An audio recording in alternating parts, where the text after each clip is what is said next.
தமிழ்நாட்டில் இருக்கிற மக்கள் எல்லாருக்கும் வணக்கம். ஒரே நிமிஷம் தள்ளி விடாதீங்க, சொல்கிறத மட்டும் கேளுங்க. கேட்டு தள்ளி விடுங்க, ஒன்றும் பிரச்சனையே கிடையாது.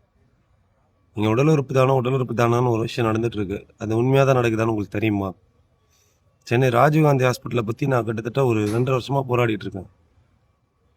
ராஜீவ்காந்தி ஹாஸ்பிட்டலுக்கு எதிராக இன்றைக்கி வரைக்கும் ஒரு பதில் கிடைக்கல. இப்போது நான் ரீசெண்டாக 1.5 மாதமாக வீடியோ போட்டுட்ருக்கேன். 2 நாளைக்கு முன்னாடி வந்து ஒரு 19 வயசு குழந்தையோட ஆர்கான் எடுத்திருக்காங்க ராஜீவ்காந்தி ஹாஸ்பிட்டல். ஏழைங்களுக்கு மட்டும்தான் வந்து மூளைசாவு வருமா? என்னைக்காவது யோசிச்சிருக்கீங்களா?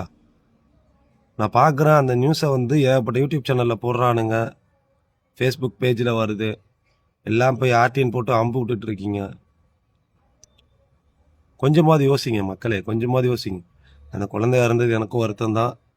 அது உண்மையாகவே அந்த குழந்தை இறந்துருச்சா, அந்த குழந்தை பிழைக்க வாய்ப்பு இல்லையான்னு உங்கள் யாருக்காவது தெரியுமா? யாராவது கேட்டிங்களா? எங்கள் அப்பா மூளை சாவுன்னு சொன்னப்போ நான் கேட்டேன்.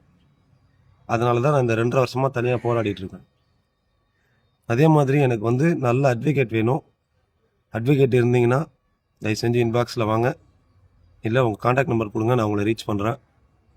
அடுத்த கட்டமாக இப்போ அந்த உடல் உறுப்பு திருட்டு ராஜீவ்காந்தியில் முறைகேடெலாம் நடக்கலை, திருட்டு தான் நடக்குது.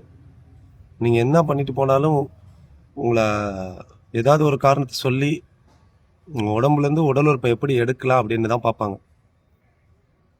மக்கள் நீங்கள் புரிஞ்சுக்கணும். மெரினா போராட்டம் மாதிரி மாட்டுக்காக போராடினீங்க. அவன் மனுஷன் உங்கள் உயிரை காப்பாற்றிக்கிறதுக்கு நீங்கள் போராடுறதுனால ரொம்ப தூரத்தில் இல்லை. என்ன மாதிரி நீங்களும் இறங்கி போராட போகிறீங்க. அதே மாதிரி இப்போது ரீசெண்டாக நான் ஒரு நியூஸ் பார்த்தேன். நான் யூடியூப்பில் தான் பார்த்தேன். இப்போ இருக்கிற ஏதோ ஒரு கவர்மெண்ட் டிபார்ட்மெண்ட்டை வந்து யாரோ ஒருத்தர் வந்து குறை சொல்லிட்டாரு, ஏதோ பொய்யான அலிகேஷன் வச்சுட்டாரு அப்படின்னு சொல்லி அவர் மேலே கேஸ் போட்டுருந்தீங்க, அவர் அரெஸ்ட் பண்ணீங்க. ஒரு சாதாரண ஒரு டிபார்ட்மெண்ட் மேலே கம்ப்ளைண்ட் பண்ணதுக்கு, பொய் சொன்னதுக்கு எப்படின்னா, சார் நான் ஒரு கவர்மெண்ட் ஹாஸ்பிட்டல் மேலே கம்ப்ளைண்ட் பண்ணுறேன் சார். சார் உங்கள் யாருக்காவது இது கண்ணில் படுதா படலையா சார்? எப்படி சார் சொல்கிறது? இந்த எலெக்ஷனுக்கு ஓட்டு போன மக்கள் இருந்தாங்க சார், அடுத்த எலெக்ஷனுக்குள்ளே பாதி பேரை இவங்க கொண்டுடுவாங்க சார், கவர்மெண்ட் ஹாஸ்பிட்டல்ஸே கொண்டுடுவாங்க சார். நான் கம்ப்ளைண்ட் பண்ணுறது ராஜீவ்காந்தி மேலே சார், சரிங்களா? ஆனால் இது எல்லா டிஸ்ட்ரிக்ட்லேயுமே நடக்குது, ஒரு மாவட்டத்துலையும் நடக்குது, ஒரு ஜிஹெச்லேயும் நடக்குது.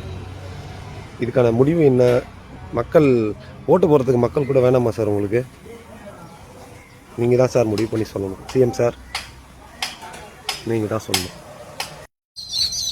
சார். நான் எல்லா கட்சிக்காரங்களையும் பார்த்து கேட்குறேன், நீங்கள் அந்த கட்சியை குறை சொல்கிறது, அவங்க இந்த கட்சியை குறை சொல்கிறது, இது மட்டும்தான் வந்து அரசியல் நினச்சிட்டு இருக்கீங்களா சார்? சார் மக்கள் தான் சார் முக்கியம். இந்த பிரச்சனையை நீங்கள் எந்த கட்சிக்காரருமே எடுக்க மாட்டேறீங்க கையில், ஏன்னு தெரியல. எல்லா கட்சிக்காரங்களுக்கும் ஆதாயமா சார்?